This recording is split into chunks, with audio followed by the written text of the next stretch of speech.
tudo bem? Hoje nós iremos abordar sobre os casarões tombados. E para explicar melhor pra gente isso, a gente convidou o historiador Samuel Lucas para falar um pouco sobre esses casarões. Então, Samuel, fale sobre a origem desses casarões.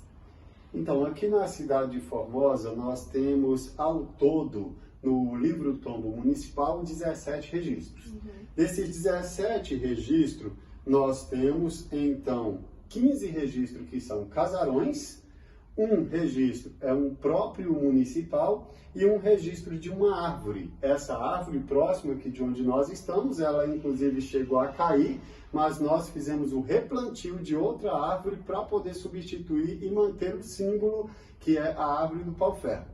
Dos casarões tombados, que são 15 casarões, um dos casarões, que é o casarão Nesrala, conseguiu tirar o tombamento, mas só que até hoje a própria família não fez nada no lugar.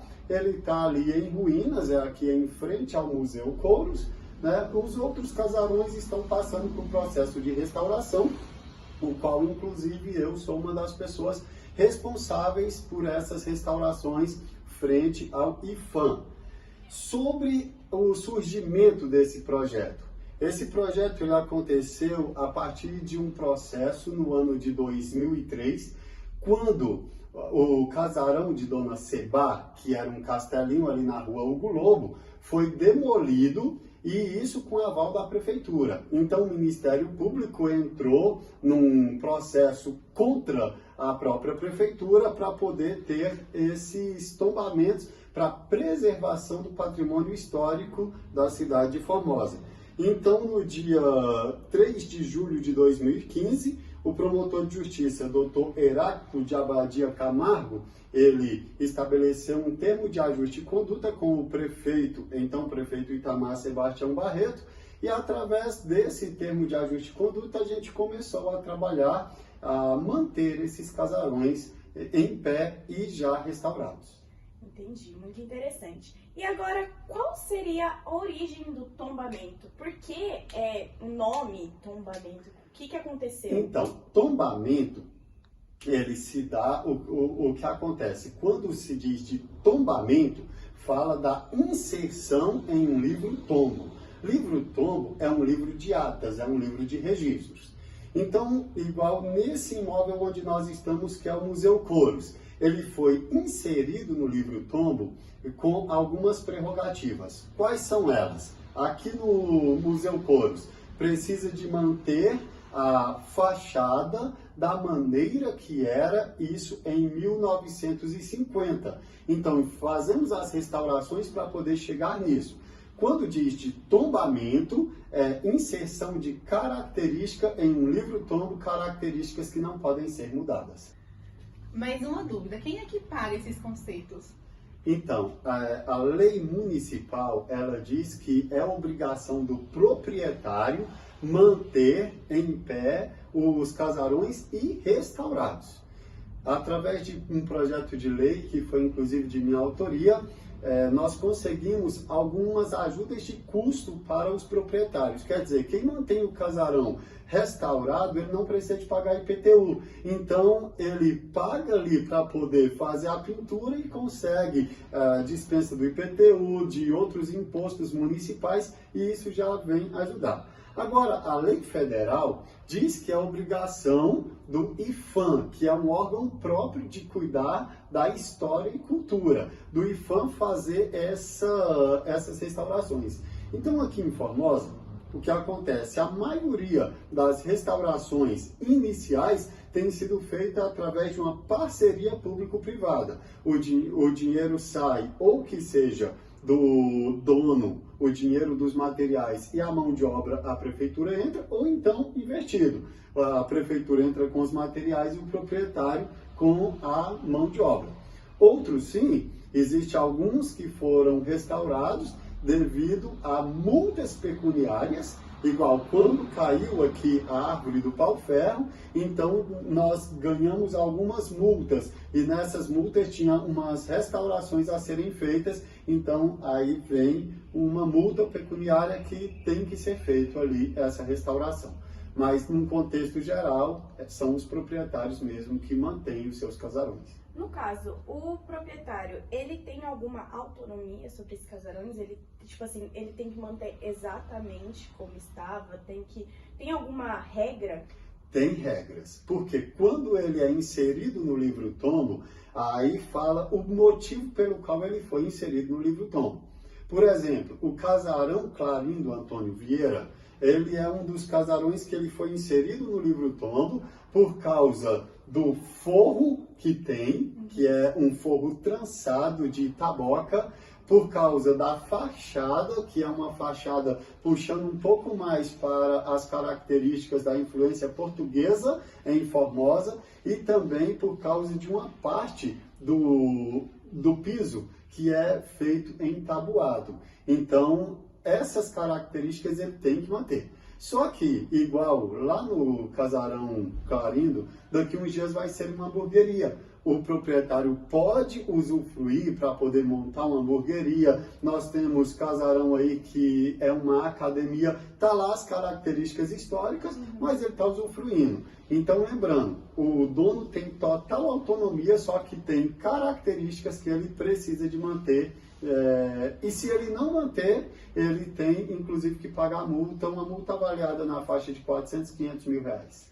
Mas assim, em questão tipo de visitar, eles podem cobrar por visita ou não pode fazer isso? Eles podem cobrar por visita, a visitação não precisa de ser aberta ao público. Daqui uns dias nós estaremos em 2 casarões tombados, estaremos abrindo 2 museus particulares. Os 2 museus, inclusive, são museus fotográficos. Então, um no casarão Silvino Opa e outro no casarão do Tião Espíndola, ex-fotógrafo de Formosa. Então, esses museus vão ter uma entrada cobrada e eles podem cobrar porque é algo privado, não é realmente público, é privado de interesse público. Entendi. E algo que o senhor falou, né, sobre o Clarindo, né, eu queria saber por que ele recebeu esse nome, por que esse casarão recebeu esse nome? Todo casarão, né, é um contexto que tem também no antigomobilismo. Igual eu tenho um carro antigo, meu carro antigo é um Fusca e ele tem um nome que é Jabuti. Tem meu colega que tem outro Fusca que o nome do carro dele é Pão de Queijo. Então, cada pessoa que curte essas coisas antigas tem um nome de batismo daquilo que é antigo. Nos casarões também não é diferente. Então, vamos supor, o casarão da vó Estela. Aí ele vai batizado com esse nome. Quando se fala do casarão Clarindo Antônio Vieira, é porque era o casarão onde tinha a venda do seu Clarindo. E lá na própria fachada vai ver que tem as iniciais CAV, que quando ele fez o seu casarão, ele pôs lá as iniciais, Clarindo Antônio Vieira. Casarão Viridiano Rodrigues de Castro. Tem lá, inclusive, 1931, a data que ele foi feito, e o VRC.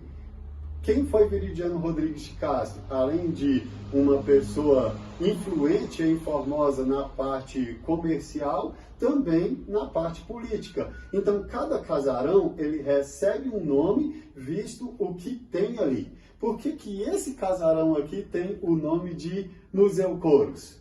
Exatamente porque é onde ele abriga o Museu Couros. Então, recebeu esse nome. Na verdade, esse casarão ele tinha que ter o nome de Parque de Exposições.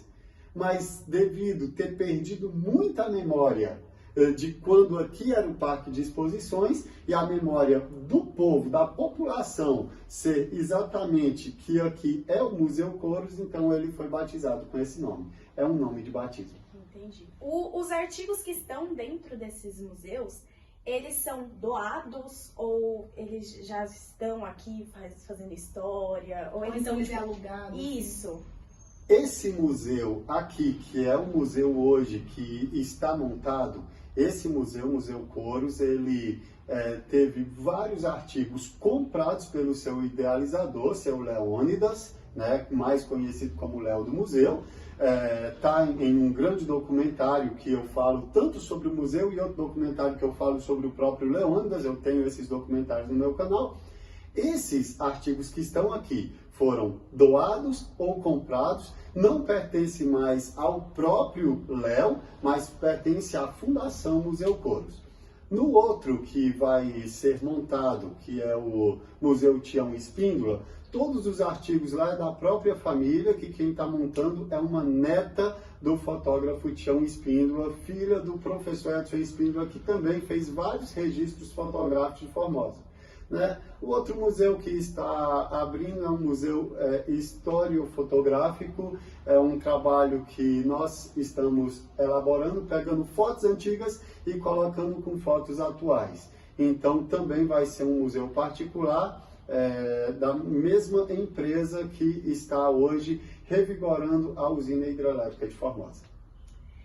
Essa história, né, que o senhor está contando é muito interessante sobre como surgiu.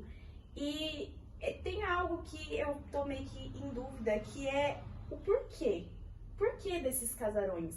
Por que, tipo, de ter esse marco, assim, pra Formosa? Qual que é a importância disso pra história? A importância é para que não se morra a história. Para que jovens, crianças, né, eu posso dizer vocês quase como crianças, adolescentes, né? Eu não sou tão velho assim, então eu tenho que pôr vocês um pouco mais novos para eu ficar mais novo também. Então, pessoas igual a vocês que não viveram a nossa época, terem um pouco da oportunidade de vivenciar o que nós vivenciamos em loco. Então, nós íamos lá na casa de Dona Sebá, nós saíamos, ia lá onde é o casarão Olímpio de Jacinto, lá tinha também uma tia que vendia doce. Nós íamos lá e ela vendia os doces, abria os janelões, vendia os doces para nós. Então, nós vivemos essa história. O ato de nós não deixarmos derrubar esses casarões através da especulação imobiliária é exatamente para poder o jovem aguçar e perguntar por que tem essa casa velha? Qual o sentido dessa casa velha aqui? Então, aí cada casarão tem a sua história e aquilo ali vai manter viva a história da própria humanidade.